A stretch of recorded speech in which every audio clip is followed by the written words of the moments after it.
विदल उत्पल ने गलत दृष्टि से माता पार्वती को देख लिया और माता का हाथ पकड़ने के लिए आतुर हुए।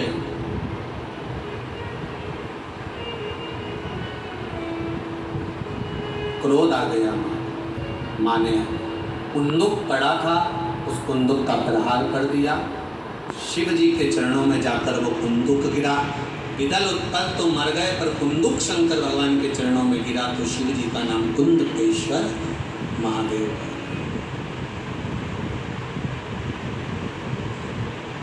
औषधि के लिए कोई बीमारी हो, कोई रोग हो,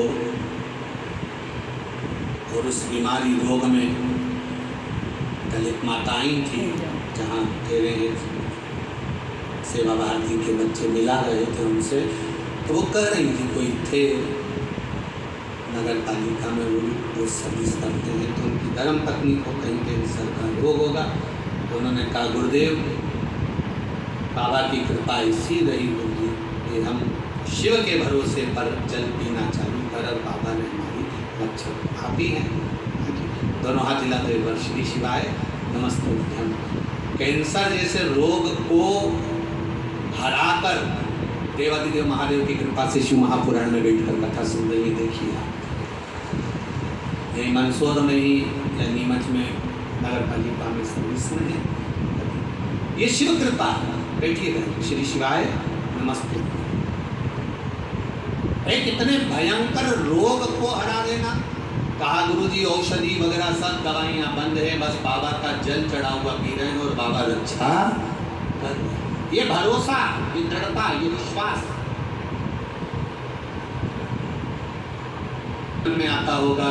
कहीं गुरुजी ये सब लोगों को कहीं पगला तो नहीं, परंतु एक बात बताओगे कि आज का जमाना में किसी को बेवकूफ़ बनाना बड़ा कठिन काम दादा, तो कौन बनाएगा? और तुम बन जाओगे।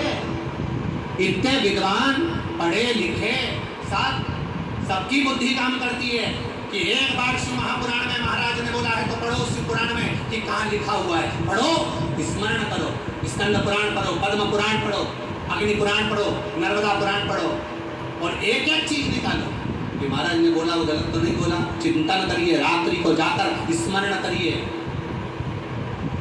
और पहले भी कहा या फिर करते हैं, प्रैक्टिकल करने का प्रयास। पहले करके देखो। मैंने पशुपति व्रत करके देखा और मुझे लाभ मिला, तब आप दूसरे को कहो कि करेगी तो मिलेगा जरूर, निश्चित है। निश्चित कहने वाले तो कह देते कि बताओ वहाँ बैठ गए होंगे और कह दिया होगा, लोग तो पागल जैसे हो गए हैं, लोगों में तो अकल ही नहीं है, बुद्धि नहीं है। कौन किसी को मूर्ख बना दे? नहीं। आज का जमाना विद्वत्ता का जमाना है, लैपटॉप और कंप्यूटर का जमाना है। 4G समाप्त हो गया, कल से 5G चालू हो गया। कल से ही चालू हुआ है 5G। 4G समापन हो गया, 5G चालू हो गया। मुक्त हुई, कैंसर जैसी बीमारी को भी पीछे बचा दी। ये भीतर की विश्वास, भीतर की दृढ़ता, भीतर का भरोसा, ये कहाँ से लाओ? और मेरी माताओं से, मेरी बहनों से, मेरे भाइयों से और मेरे जितने बंधु यहाँ बैठे हैं, बेटा बेटियाँ, सबसे निवेदन करूँगा, आप प्रतिदिन बिना शर्म के, बिना संकोच के एक लोटा जल चढ़ाने शिव मंदिर जरूर जाओ। वो तुम्हारा अंतिम समय तक हाथ नहीं छोड़ेगा, उछाल देता रहेगा, नीचे नहीं गिरने देगा।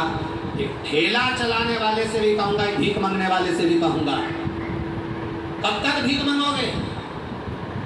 और भगवान परमात्मा ने तुम्हें भीख मांगने के लिए नहीं भेजा है राष्ट्र में।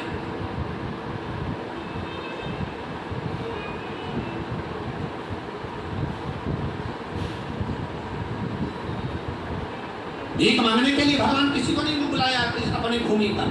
कब तक भिक्षा मांगोगे? नहीं, परमात्मा की शरण में जाइए। और एक निवेदन करूंगा सबसे, कर्जा किसी से मत, क्योंकि जिंदगी भर कर्जा का नाम है कर कर के जा, और उसी का नाम है कर्जा। जिंदगी भर चुका चुका के मर जाते हो, बच्चों को चुकाना पड़ता है। एक बार अगर कर्जा लेने की जरूरत पड़े तो मेरे महादेव के चरणों में जाकर 7 दिन लगातार घी का दिया लगाकर बेलपत्र समर्पित कर कर जल चढ़ाना, रोज एक बेलपत्री उठाकर घर में लेकर आना और उससे कहना कि तू कृपा करना कि मुझे कहीं कर्जा लेने की जरूरत नहीं पड़े और मेरा काम निकल जाए पूरा। एक पत्र आया है, एक लोहार, पति विनोद लोहार, कहीं बैठे हो लता जी और विनोद जी लोहार। मैं लता लोहार, पति विनोद लोहार, 10 स्नेह नगर संजीत रोड मंदसौर से हूँ। कहीं बैठी हो तो हाथ हिलाइए। कहीं बैठी हैं हाथ हिलाइए। जान लता लोहार, पति विनोद लोहार। गुरुदेव मेरे पति की 15 वर्षों से अनुकंपा नियुक्ति थी। अनुकंपा नियुक्ति की कोशिश करते रहे थे लेकिन कोई सफलता नहीं मिली। 2019 में भी बहुत प्रयास करा, लेटर आया लेकिन कोरोना महामारी के कारण कोई जवाब नहीं आया। 3 वर्ष निकल गए। फिर मैंने आपके द्वारा बताए गए पशुपति व्रत को किया। कथा रतलाम की कथा श्रवण की। कथा के पंडाल में आपने कहा था बैठकर कथा सुनने का जो लाभ है उसका फल मिलता जरूर है। मैंने कथा श्रवण करने रतलाम गई, वहाँ कथा सुनकर आई। मेरे पति द्वारा फिर एक बार मन में आया कि अब नौकरी नहीं लग रही तो दुकान लगाने का प्रयास करा जाए। दुकान लगाने के लिए कहा, पर पति ने कहा मैं कल दुकान की एग्रीमेंट करवाने जा रहा हूँ, पर दुकान की पगड़ी ज़्यादा है, 2.5 लाख रुपए की पगड़ी देना पड़ेगी, इतना पैसा कहाँ से आएगा। दुकान लगाने का मन में भाव आया। मैंने पशुपति व्रत प्रारंभ कर दिए और बाबा से कहा बाबा कर्जा ना करना पड़े ऐसी कृपा करना।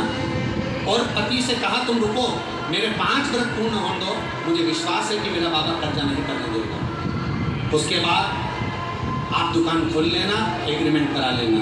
सारी बात कर कर एग्रीमेंट वाले से बात कर ली, दुकान की चर्चा हो गई और बाबा की कृपा देखिए गुरुदेव, केवल पशुपति व्रत करें 8 दिन ही पूरे हुए, प्रार्थना करती रही और बाबा की कृपा से पति के पास विभाग द्वारा पत्र आया कि आपकी ड्यूटी विभाग में डॉक्यूमेंट विभाग में जमा कर दिए गए हैं तथा मेरे पति के सारे डॉक्यूमेंट जमा हो गए और मात्र 3 महीने के अंदर 15 वर्ष से जिस नौकरी के पीछे लगे थे बाबा ने वो नौकरी सरकारी मेरे पति को दे दी और कर्जा नहीं कर दिया। ये शिव है, ये शंकर है।